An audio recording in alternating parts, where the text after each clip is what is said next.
Assalamualaikum warahmatullahi wabarakatuh. Anak-anak sekalian, kali ini kita akan belajar bidang studi Al-Quran Hadis, di mana untuk kelas 10 kita akan memahami tentang Al-Quran. Dalam hal ini ada beberapa bab.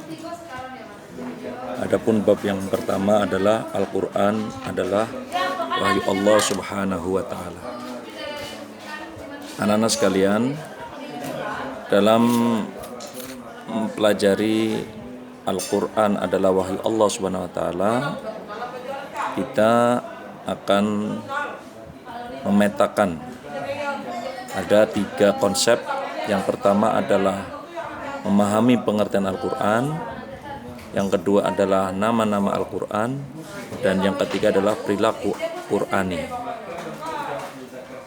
Baik anak-anak sekalian, Al-Quran adalah kitab suci terakhir yang diturunkan oleh Allah Subhanahu wa Ta'ala kepada baginda Nabi Muhammad SAW. Allah Subhanahu wa Ta'ala selain menurunkan kitab suci Al-Quran kepada Muhammad, juga menurunkan kitab-kitab suci lainnya kepada para nabi sebelum Nabi Muhammad, seperti Zabur, Taurat, dan Injil. Namun untuk kita umat Islam, Al-Quran adalah pedoman hidup, way of life. Oleh karena itu umat Islam harus memahami pengertian dan hal-hal yang terkait dengan Al-Quran. Paling penting adalah memahami isi Al-Quran dan melaksanakan dalam kehidupan sehari-hari. Di samping memahami, terlebih dahulu kita harus bisa membacanya. Tanpa kita membaca, maka kita tidak akan bisa memahami.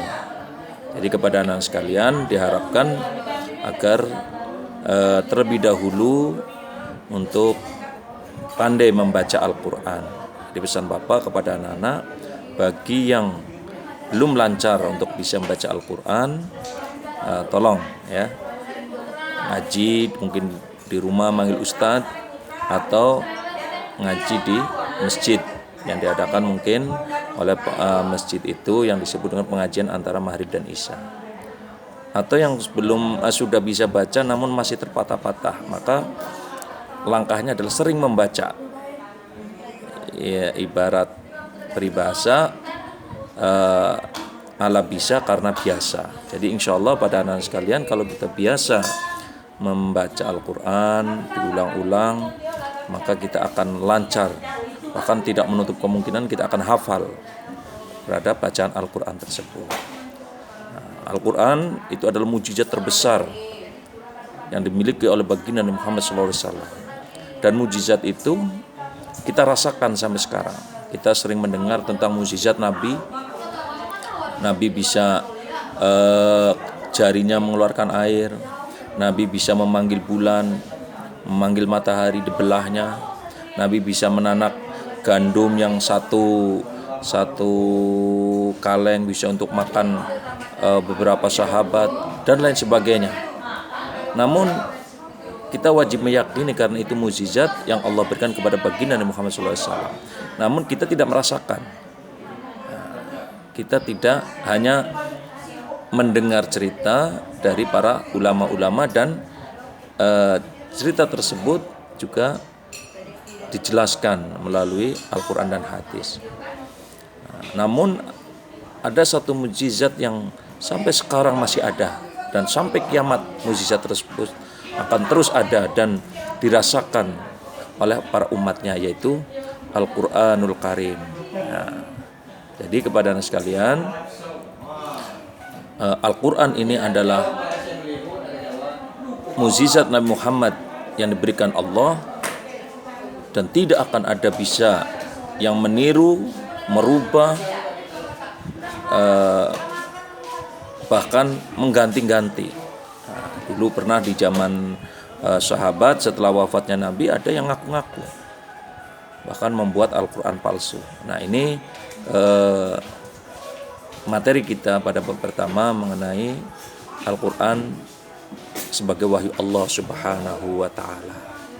Selanjutnya anak-anak sekalian, Di situ anak-anak bisa melihat di buku bahwasanya ada beberapa orang gambar yang sedang mengaji Al-Quran. Nah ini mari kepada anak sekalian, sebelum Bapak menjelaskan lebih lanjut mengenai pengertian Al-Quran, tadi sudah Bapak sampaikan kepada anak-anak agar kiranya dapat membaca Al-Quran. Bagi Bapak memahami pelajaran atau anak-anak harus menguasai pelajaran Al-Quran hadis, itu Bapak tidak mengharuskan atau Bapak tidak menyuruh wajib. Tapi yang Bapak wajibkan dalam pelajaran Al-Quran hadis, anak-anak wajib bisa baca Quran. Bagaimana kita mau memahami isi kandungan Al-Quran kalau kita tidak bisa membacanya?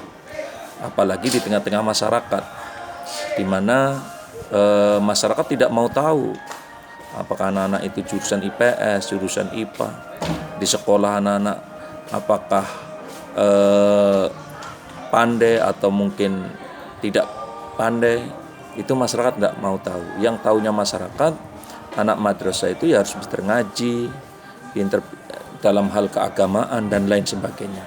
Nah inilah anak-anak sekalian, harapan Bapak sekali lagi kepada anak-anak, jangan sampai nanti pas di akhir semester, kalau Bapak mengetes ngaji anak-anak, terus anak-anak tidak bisa. Tapi Bapak yakin kepada anak-anak sekalian, karena kemarin pada waktu masuk ke madrasah ini semua dites Al-Quran, dan ada beberapa anak yang Bapak tes langsung, alhamdulillah kesemuanya bisa membaca Al-Quran dengan lancar, walaupun masih ada beberapa anak-anak yang terpatah-patah. Nah ini harapan Bapak terus dibaca, sekali lagi Allah bisa karena biasa, bisa lancar karena terus membaca Al-Quran. Baik anak-anak sekalian, kita masuk kepada materi. Yang pertama tadi konsep kita yang pertama mengenai Al-Quran al-Wahyu Allah adalah pengertian Al-Quran. Nah pengertian Al-Quran ini ada dua pemahaman, baik secara etimologi maupun secara terminologi. Etimologi itu artinya bahasa. Kalau terminologi menurut istilah. Nah, kalau menurut bahasa Arabnya, etimologi itu menurut lughawi, menurut bahasa, sedangkan terminologi itu adalah menurut syar'i atau syara. Nah, ini menurut bahasa Arabnya. Jadi kalau menurut ilmiahnya etimologi dan terminologi, kalau menurut bahasa Indonesia adalah menurut bahasa dan istilah, kalau bahasa Arabnya adalah lughawi dan syar'i. Ada beberapa pendapat tentang Al-Quran menurut para ulama. Nah ini kita masuk ke konsep yang kedua. Setelah kita mengerti pengertian Al-Quran, kita melihat pengertian Al-Quran secara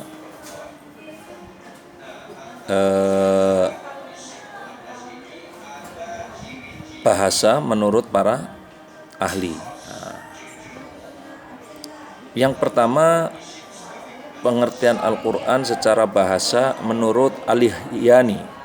Al-Lihyani ya, wafat tahun 215 Hijriah. Nah, di mana beliau memberikan definisi Al-Quran. Al-Quran itu adalah bentuk kata atau masdar dari kata qoro'a, yang artinya membaca. Nah, ini jadi cara lughawi atau etimologi menurut Al-Lihyani itu Al-Quran itu asal kata dari qoro'a, yaitu membaca, masdar. Ya.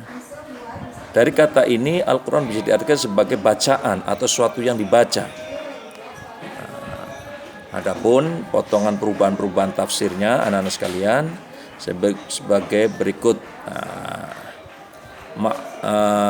Maqru'un Qur'anan ya, yaqra'u aqra. Jadi qara'a yaqra'u aqra. kata Al-Quran selanjutnya digunakan untuk memahami. Nah, untuk memahami kitab suci yang diturunkan Allah Subhanahu wa taala kepada baginda Muhammad sallallahu alaihi wasallam.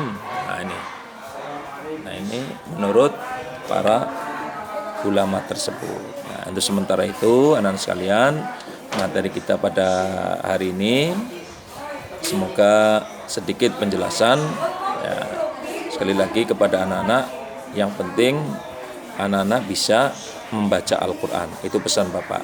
Saya kira itu saja untuk sementara waktu, baru satu. Jadi menurut Al-Ihyani pengertian Al-Quran tersebut ya, nanti kita bahas lagi pada materi yang akan datang. Demikian pada anak sekalian, Bapak akhiri, wallahul muwaffiq ila aqwamit thoriq. Assalamualaikum warahmatullahi wabarakatuh.